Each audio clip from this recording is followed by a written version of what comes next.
In the high folds of the northern mountains, where the sky lays heavy and white, and the wind sings only to itself, there is a silence that does not feel empty, but watchful.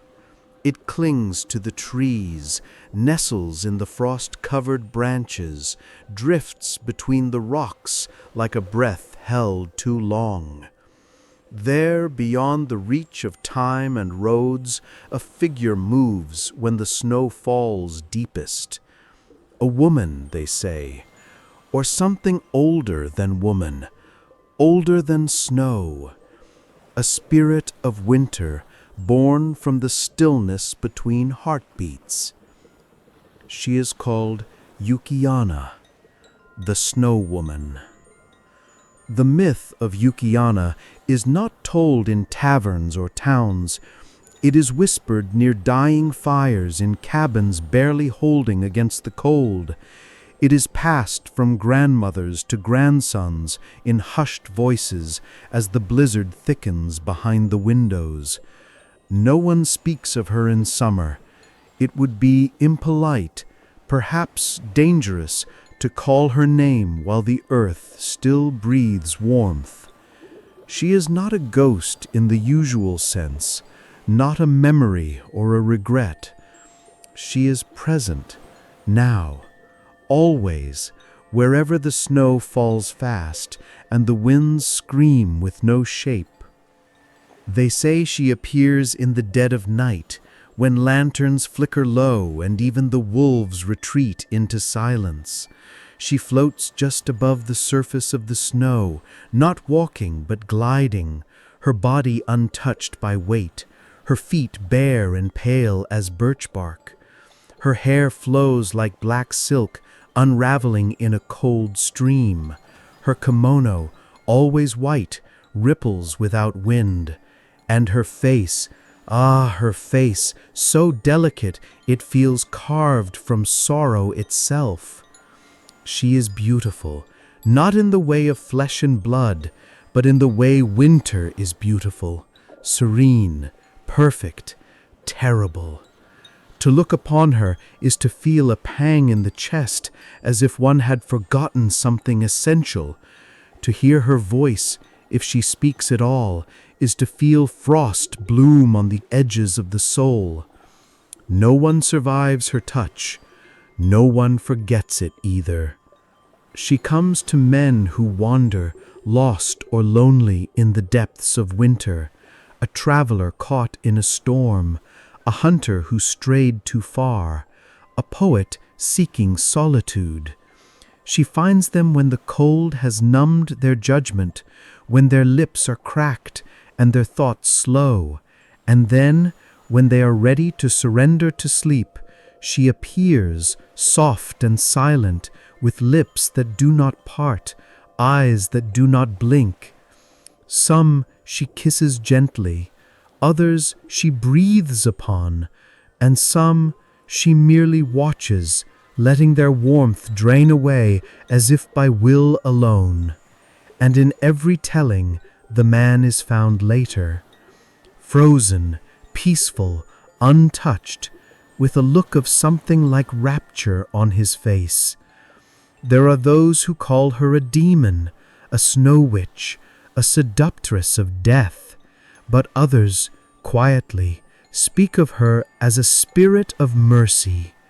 For what is death in the cold but a gentle fading, a soft dream, slower than fire, kinder than the blade?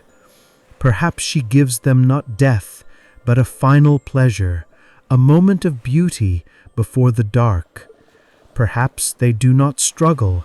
Perhaps they follow her willingly, aching for that strange wordless promise in her eyes.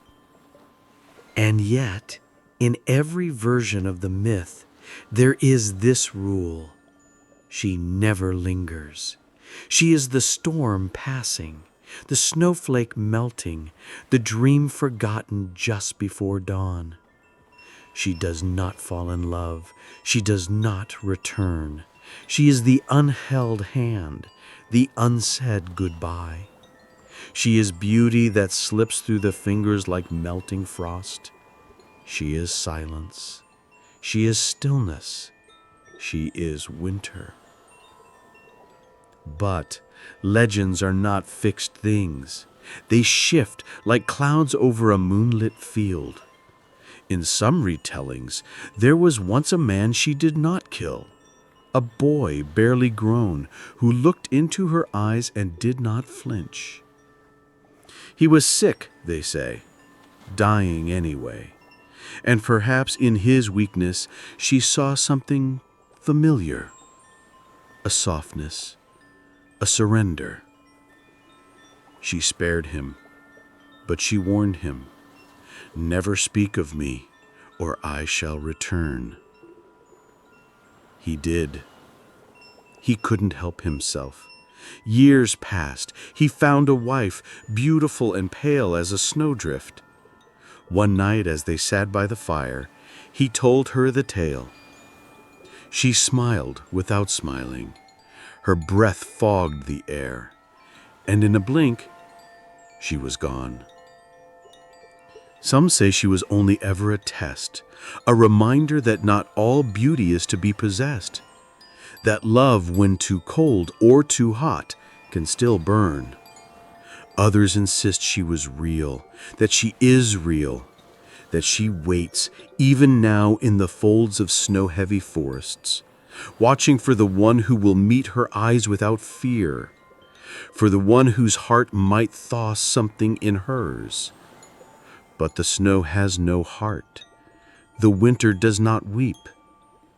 Still, there are tales, unconfirmed, unbelieved, of a winter not so long ago when the snow fell strangely soft, when the wind paused uncertain, when the moon stayed longer in the sky as if watching.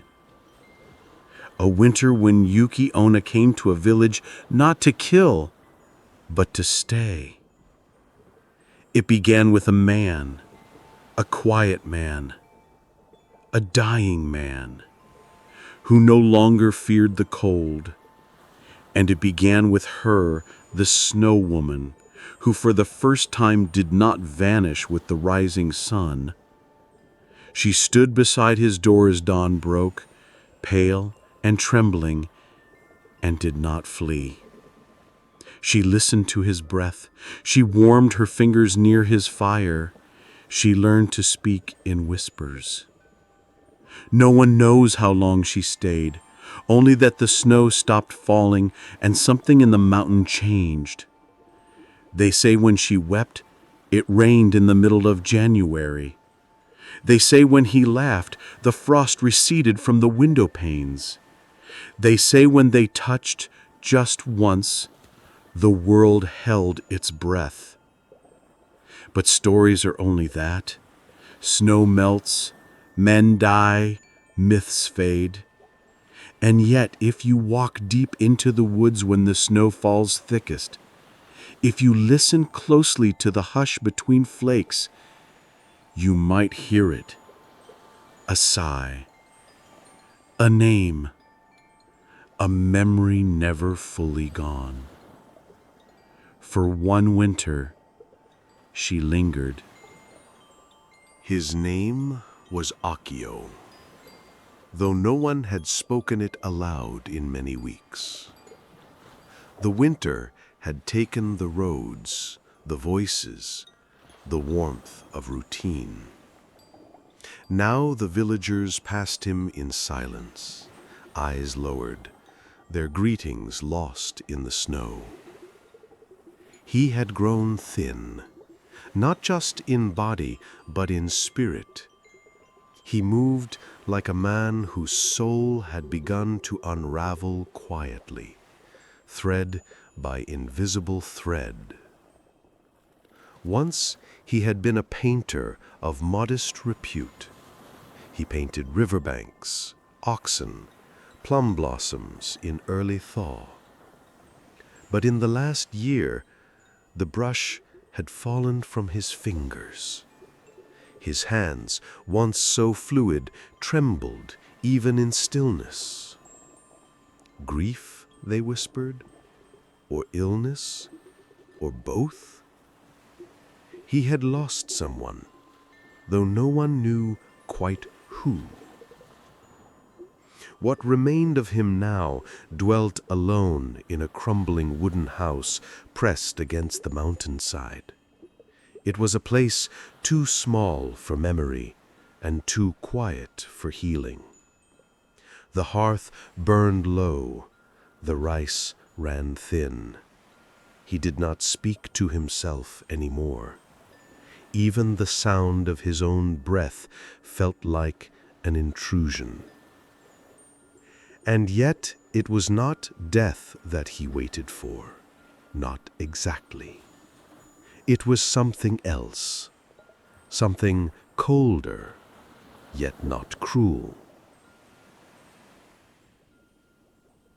He did not know her name, but he felt her before she arrived. She watched him for 3 nights before she stepped into his life. From the edge of the trees, where the world still slept in white silence, she observed his shape moving through half-lit rooms. He was slow, deliberate, as if afraid to disturb the air. He would stop by the window and simply stare out, not searching, but surrendering. To what, she did not yet understand, but something in her ached. She was not supposed to ache. Her name had never been spoken aloud by a lover. No mortal had traced it across her skin or whispered it between kisses. She had existed for centuries without desire. She had no past, no heartbeat.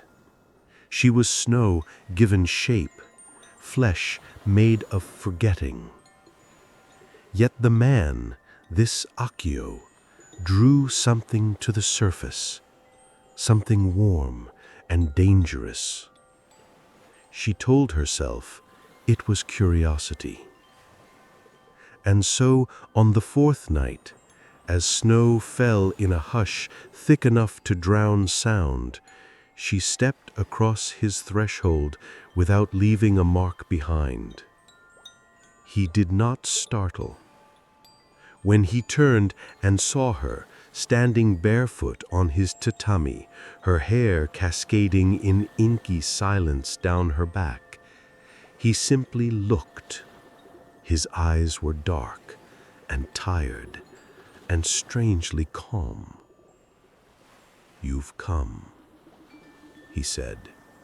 Not a question, not surprise, a truth meeting its moment. She did not speak, not yet. Her breath misted faintly in the cold air. His did not.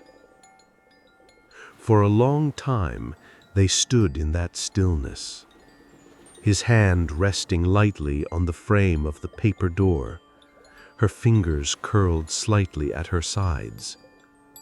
A flicker, the tiniest movement, as if they might reach for one another, and stopped just before skin met skin. The fire crackled low. Neither of them moved toward it.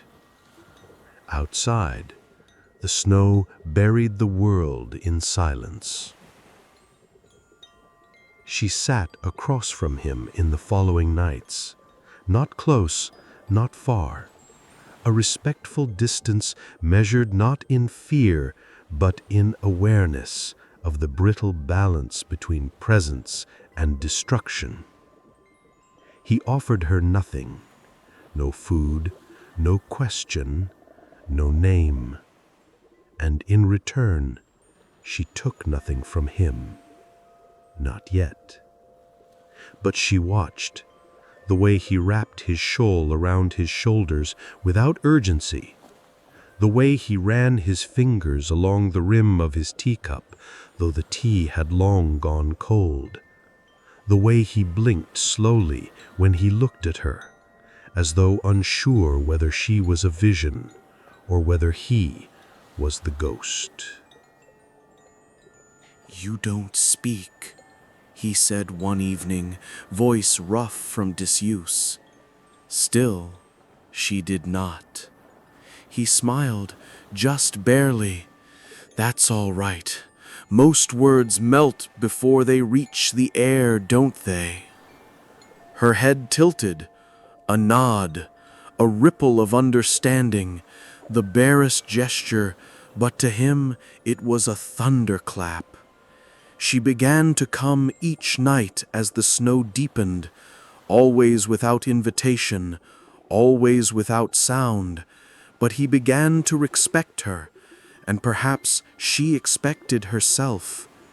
There were no stories, no confessions, just shared breath in the still room.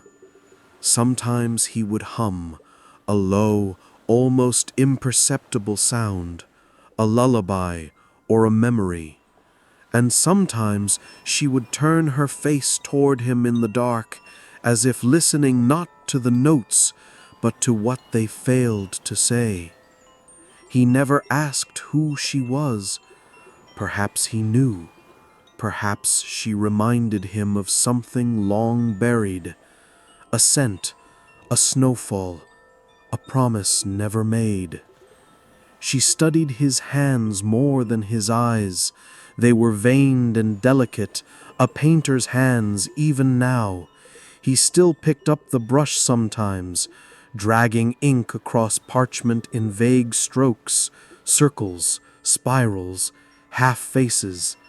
She would watch from across the room, motionless, as he tried to recapture something that had already fled. One night he looked up mid-stroke and caught her gaze. "Would you let me paint you?" The fire snapped. The room answered with a silence so deep it seemed to fall inward. She did not nod. She did not flee. She only blinked once, very slowly, and he understood. Not tonight, not yet. There are some acts that bend time, a brush against a cheek, a hand extended into frost, a name spoken too softly. This was not that night, but it would come. What he did not see was how she lingered at his door after he slept, standing motionless in the halo of his warmth. How she reached out once, fingers trembling, toward the spot where his breath still hung in the air. How she recoiled from her own longing like it was fire.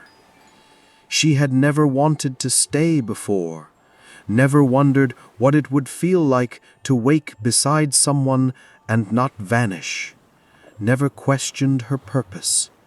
She was winter's touch, death's mercy. She was a myth, and yet now she was also a woman watching a man fall asleep and not wanting to leave. Their connection remained unspoken but unmistakable. Each night his eyes held her longer. Each night her form seemed more tangible, her silhouette sharper against the firelight. She wore the same expression always, unreadable but not empty, and when he spoke, his voice grew softer, less afraid. He said, "I don't know what you are, but you make the silence feel alive." That night she looked at him fully, not as prey, not as myth, but as a mirror. For what was she, if not another creature caught between movement and stillness? And what was he, if not a man already halfway to the cold? He was dying slowly. She was eternal, and yet perishing in his warmth.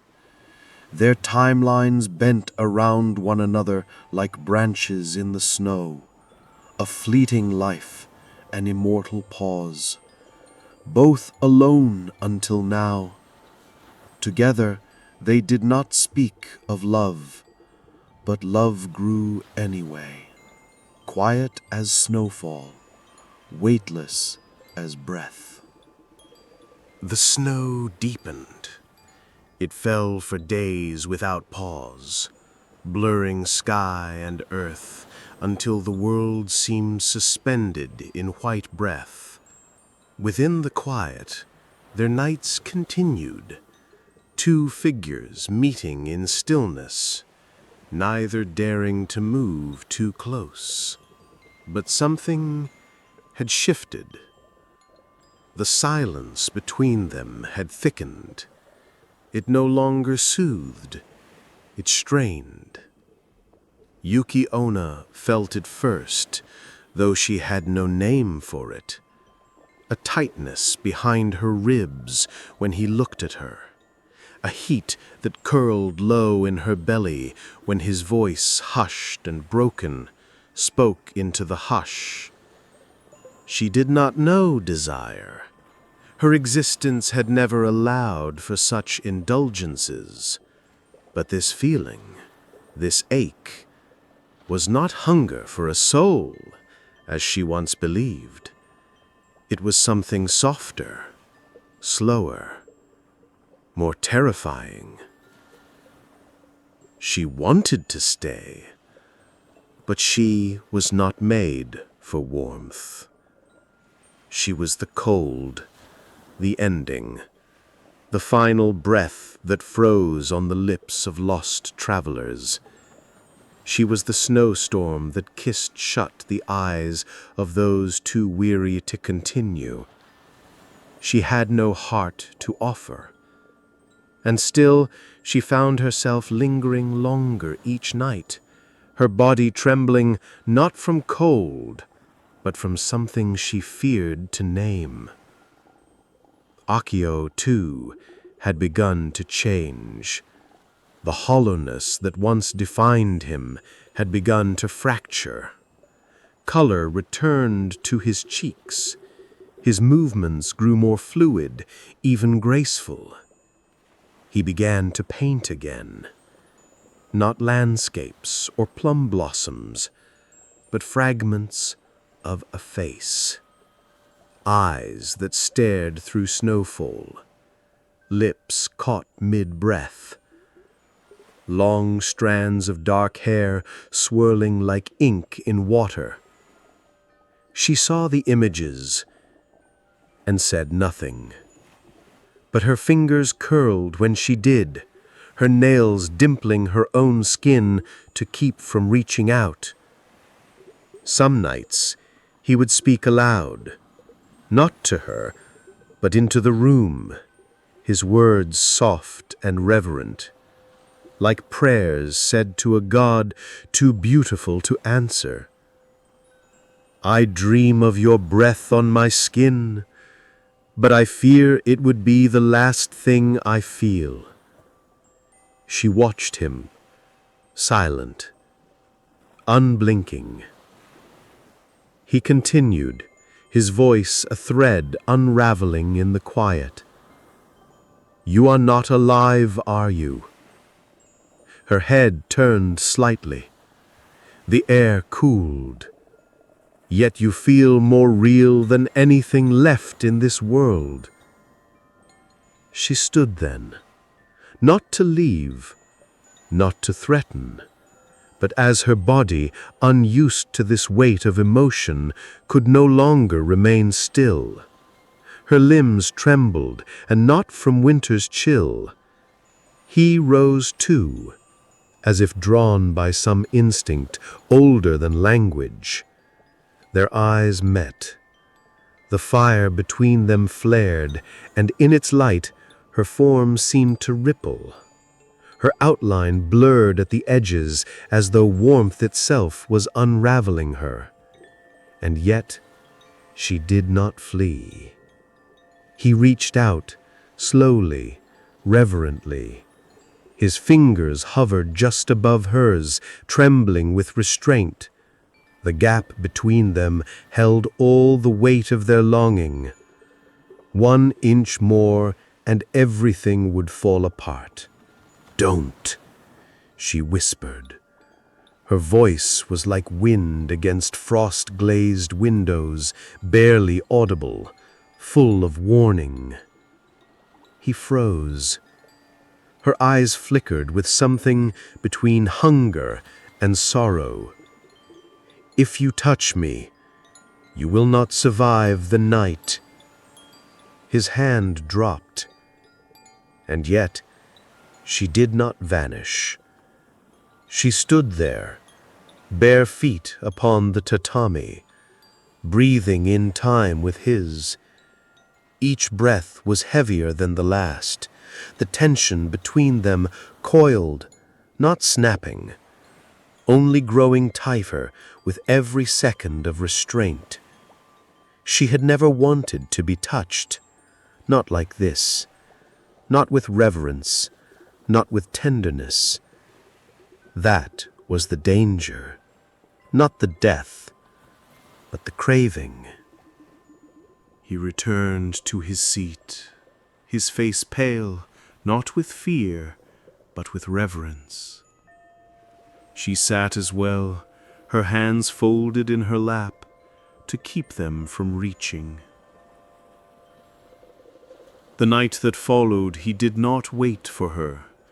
He stepped outside into the snow, wrapped in layers too thin for the bitter wind. The forest stretched before him, silent and white. He walked until the cold numbed his thoughts, until he could not remember why he left, only that he hoped she would find him. And she did. He was on his knees by the edge of a frozen stream, his breath shallow, his eyes glassy. She knelt before him, her fingers hovering just above his skin. The rules sang in her bones, touch him, and he dies. Let him freeze, and he dies. For the first time in her endless life she cursed her nature. A single tear formed at the corner of her eye and froze before it could fall. She leaned forward, so close, their breaths mingled in a small storm of frost between them. "I can't save you," she whispered. But he smiled. "You already have." She wrapped her arms around him, not quite touching. Her presence shielded him from the wind, her body encircling his without warmth. It was enough, for now. He survived the night, barely. But something had changed. He awoke the next morning with color in his cheeks and fire in his eyes, and when she appeared that evening he did not greet her with silence. "I would rather die touching you than live another day untouched." Her expression cracked. It was not a smile, not sorrow, but something human, something unbearably tender.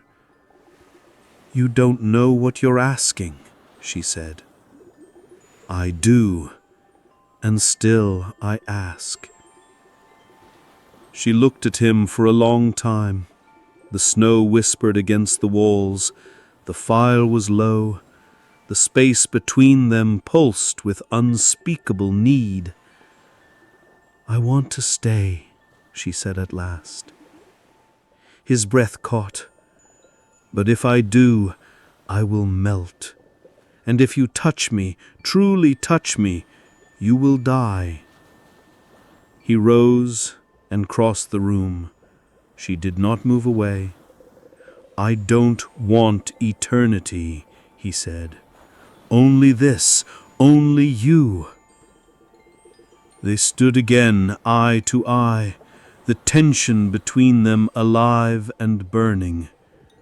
Her body wavered, part spirit, part woman, The rules were clear, the outcome inevitable. Still he lifted his hand once more, and again she did not run. The edge had been reached. The yearning had grown too sharp. Desire, once restrained, now begged to be fulfilled. But neither moved, because this was the moment they feared most, not the touch, but the choice. Night fell like a velvet curtain soaked in snow. The wind whispered outside, brushing along the paper screens as if begging for entrance. But inside the old cabin, the world had narrowed to 2 breaths, 2 souls suspended in the quiet before the inevitable. Yuki Onna stood by the hearth, her figure barely formed, trailing mist and moonlight. Her eyes, once unreadable, now glistened with something dangerously human. The firelight licked her edges, flickering between spirit and woman, a phantom stitched together by longing and doubt. Akio stood before her, trembling, not from the cold, but from what he was about to risk. Every inch between them was sacred, fragile. One step closer would shatter everything, yet he stepped forward. She did not move. Her breath caught, visible between them like a wisp of cloud, drifting toward him, reaching first. His hand lifted slowly, reverently, the way one touches the surface of still water, knowing the ripples will change everything. "Why?" she whispered.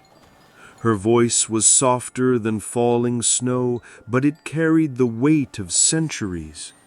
"Why would you give everything for one moment?" He smiled, small and tender. "Because it's not just a moment, it's you." The tears came before the touch, hers, not his. A single crystalline drop welled in her eye, and unlike all others, this one fell. It glided down her cheek, glittering, then burst into steam before it hit the floor. He closed the distance. Their foreheads met first, gentle, breathless. His skin burned with the chill of her, and her form flickered, resisting the contact, yet she held. The kiss was inevitable, soft, lingering, like 2 ghosts trying to remember what it meant to be alive. Her lips were cold, yet trembling with warmth trapped beneath centuries of frost. His mouth sought hers not with hunger, but awe, as though he were kissing a prayer he never believed would be answered. And for a heartbeat, the world fell away. No snow, no wind, no rules. Just warmth. The fire behind them roared suddenly, casting gold over her pale skin, illuminating her as though she were something holy. Her fingers, long and delicate, rose to touch his chest. Where they met, the skin beneath reddened as if kissed by flame. She gasped. "Your heart," she said, stunned.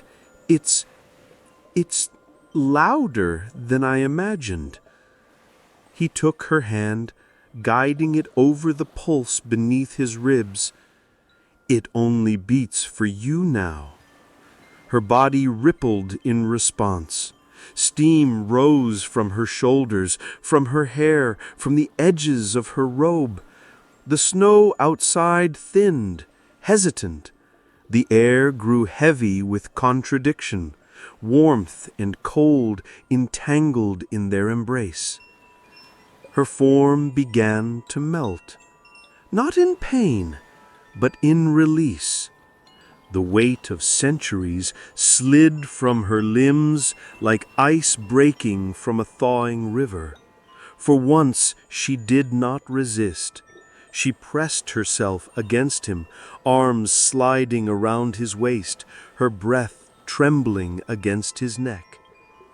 "I was never meant to feel this," she whispered. "Then let me feel it for you," he murmured back. Her legs weakened. She sank to her knees, taking him with her. They knelt together on the tatami, bodies wrapped in each other's silence. Her fingers explored him gently, his jaw, his chest, his mouth. He traced her collarbone, her cheek, the fragile outline of her throat. Every touch was a risk, every caress a vow. The snow outside had stopped falling. Instead, it began to evaporate mid-air, turning to silver mist that danced in the moonlight. The roof steamed gently. Icicles wept. Somewhere in the forest, the hush of winter lifted slightly, as if even the wind was listening. The heat between them was not lustful, it was sacred. It was the fire of life meeting the stillness of death and asking, begging to be allowed to burn for one final, blinding moment. Her body, once silent and still, now trembled with sensation. His skin stung where her touch lingered. He kissed her again, deeper this time, desperate, as though the more he gave, the longer she would stay. "I'm not meant to survive this," he said. She nodded, pressing her forehead to his. "And I'm not meant to feel love. Then let's break the world together." Their breaths became one. The room filled with vapor, a golden fog born from their surrender. Beneath her, the floor steamed. Behind her, the fire cracked as if mourning what it could not hold. She wept. Not the cold tears of ice, but warm ones, born from a heart awakening for the first and only time. Her sobs were quiet, shaken loose, not by fear or pain, but something far more unbearable, joy. This was what it meant to be mortal. To feel something so beautiful it could not last. To know love only in the moment of letting go. "I want this to last," she whispered, "even if it kills me. I want this to matter, even if it ends." They held each other in silence, a silence thick with breath and breaking rules. Their skin warmed with shared defiance. Her cheek pressed to his chest, and he could feel her body shift, slowly, losing form, losing shape, but gaining something she had never possessed, warmth. For the first time in all her winters, she felt warm. He held her tighter. She pressed her lips to his throat, her breath freezing against his pulse, forming a perfect crystal there, one that would not melt. "I'm dissolving," she whispered. "Then let me hold every piece," he said. Her hands cupped his face, and for the first time she smiled. He touched her neck, felt a beat of a heart that shouldn't exist. For a moment it was there, and then, as quickly as snow melts beneath a brand burn, it faded. The snow beyond the cabin melted in wide circles, revealing grass, stone, and the dark soil of spring beneath. All around them the world began to thaw. Even the mountains seemed to exhale. Inside, she clung to him, and he to her, their bodies one final prayer before the end. And just before the dawn crept in, washing the room in pale blue light, She leaned close and kissed his eyelids, one after the other. I was never meant to belong to this world, but for one night I did. Then she pressed her lips to his heart and vanished. The room was emptied of her presence, yet every breath Akio took still seemed to carry the fragile weight of what had passed between them. He remained kneeling on the tatami, arms wrapped around the ghost of a touch, cheek pressed to air that had only moments before been warm with her breath. The fire's glow dimmed to a gentle pulse, like the slow fading of a heartbeat mourning what it could no longer hold. Akio did not cry. Grief, like the winter snow, must thaw on its own time. Where her form had melted away, the tatami beneath was damp, a dark, irregular pool tracing the shape of her knees and hands, a fleeting impression of a spirit made flesh. At its center lay a shard of crystal, delicate and gleaming, warmer than ice should be, humming faintly with something unspoken. Her last breath? The echo of a soul torn between worlds? He cupped the fragile piece gently, its surface trembling like a promise just out of reach. The crystal flickered once, twice, then dissolved silently into the air, a whispered farewell. Outside, the world had shifted. The snow, once thick and unyielding, had vanished like a forgotten dream. The forest breathed anew. Bare branches glistened with melting ice. Streams babbled quietly, and the earth, once locked in winter's grip, sighed softly beneath the retreating frost. The wind returned, carrying a gentler chill, the promise of spring hidden beneath its breath.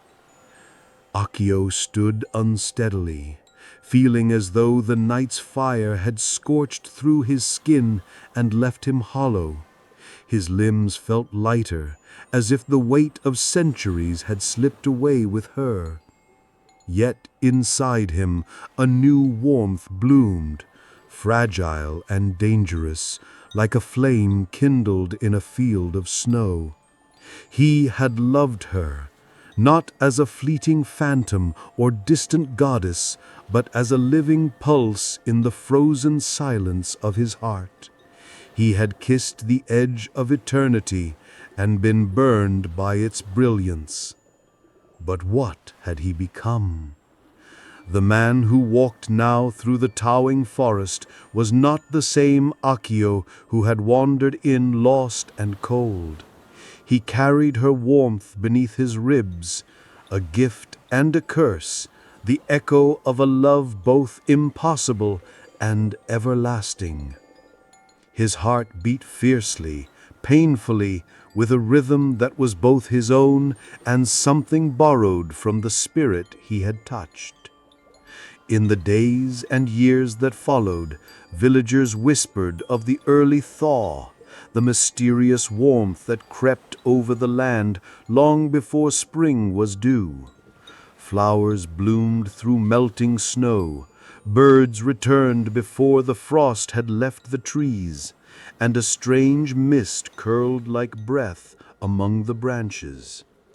The mountain paths bore footprints that faded into silence, footprints no one could explain. Akio never spoke of her directly, but his poems told the story. A tale woven with longing and loss, with snow and fire intertwined. Each verse was a prayer, a memory, a confession. He returned every year to the clearing where they met, waiting beneath the pale moonlight. Sometimes, when the wind was still and the night held its breath, he would feel her near, just behind him, a cold brush of silk on his skin, the faintest shimmer in the dark. But he never turned. He knew that some legends are not meant to be chased, only remembered. He whispered into the silence, "I remember." And sometimes the snow would fall, soft, silent, and impossible to catch, then vanish again, as if it had never come at all. Years passed. Akio aged, his hair silvered like frost. His fingers grew still with time, yet the warmth she left within him never faded. It lived in the quiet spaces between his breath, in the spaces between his words, in the spaces where love once blossomed and then slipped away. On his last night, as he sat by a window watching the gentle snowfall, he penned his final verse. "I held her not with hands, but with breath.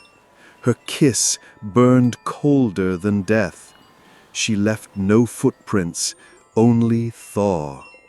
And in my ribs I still hear her draw one breath, one sigh, one melting prayer, that love might linger even in air."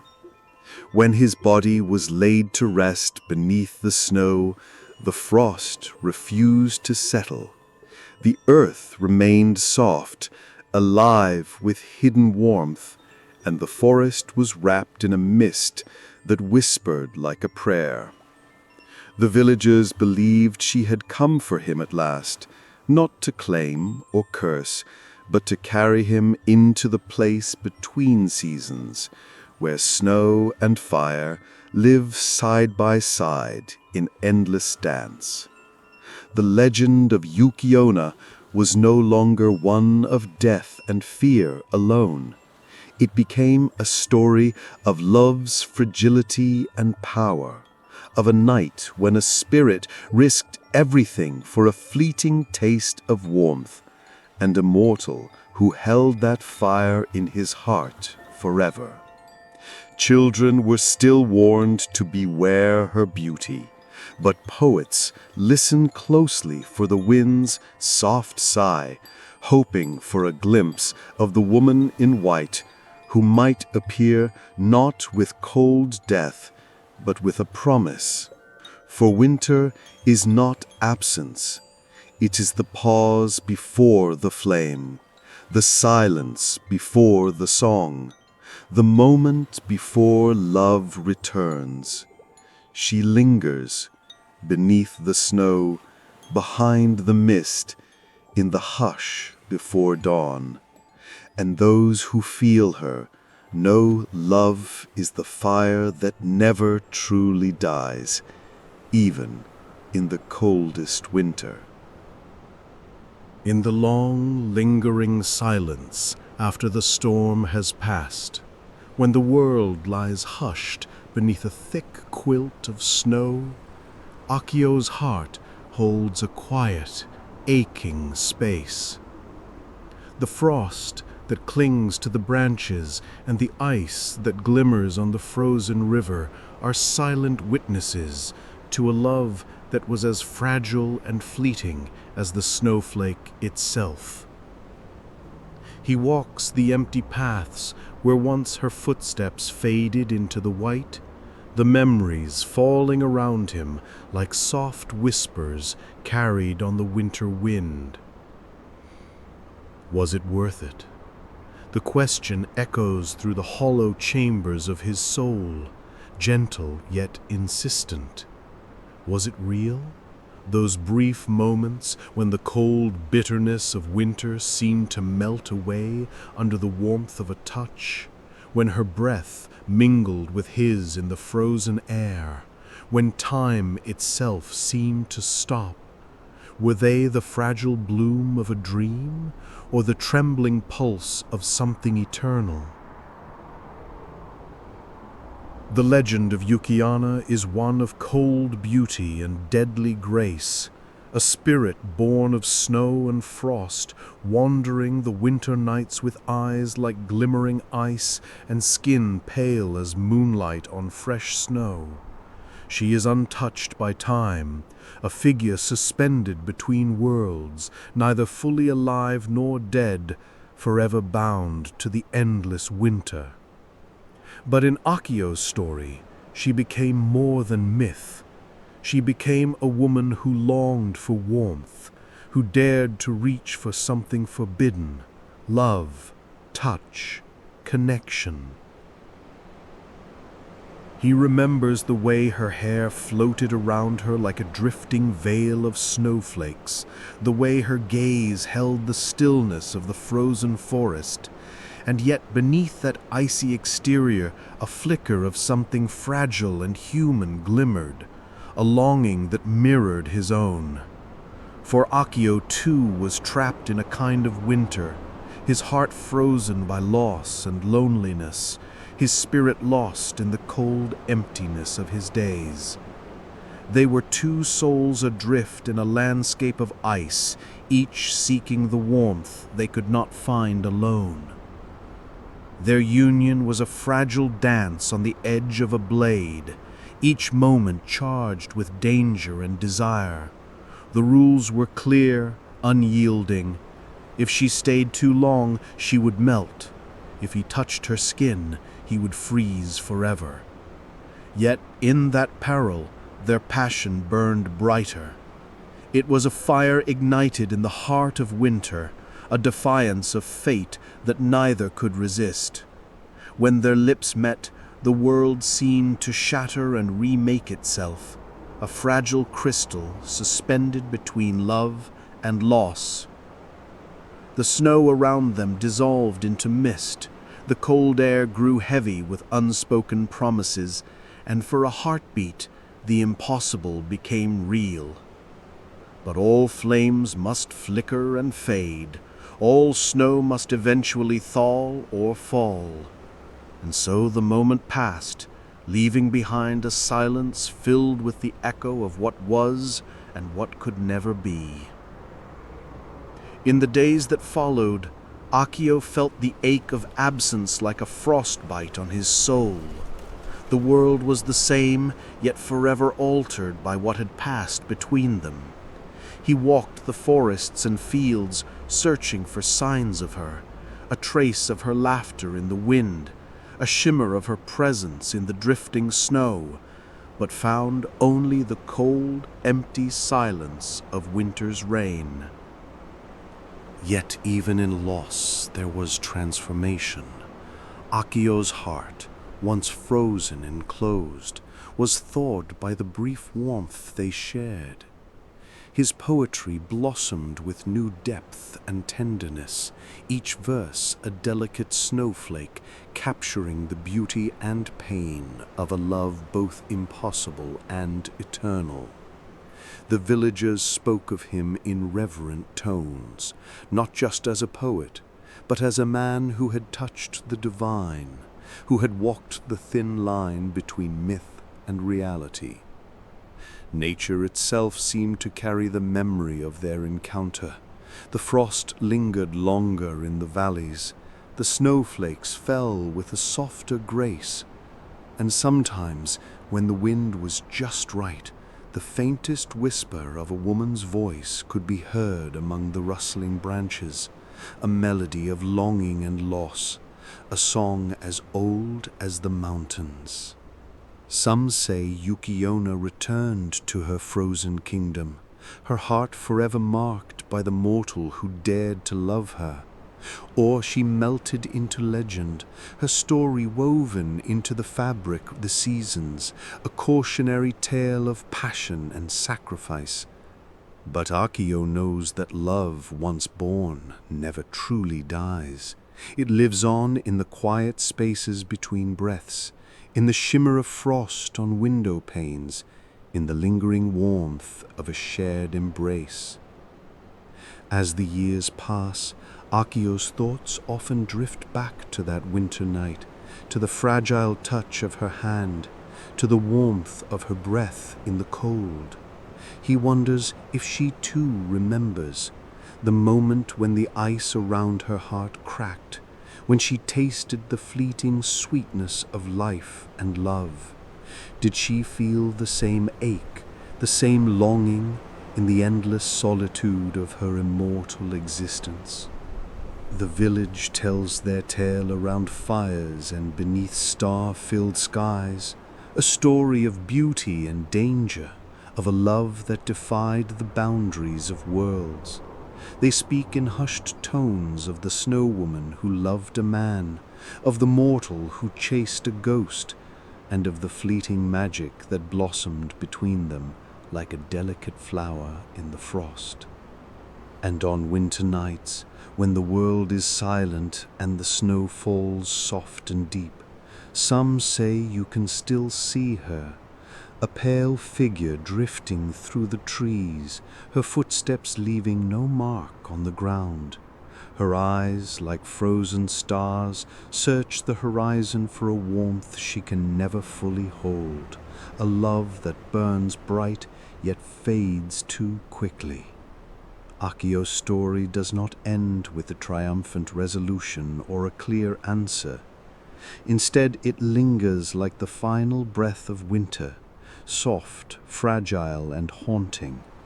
It asks us to remember that even in the coldest, darkest moments there is beauty, that love, no matter how brief or impossible, leaves a mark deeper than the deepest frost. Was it worth it?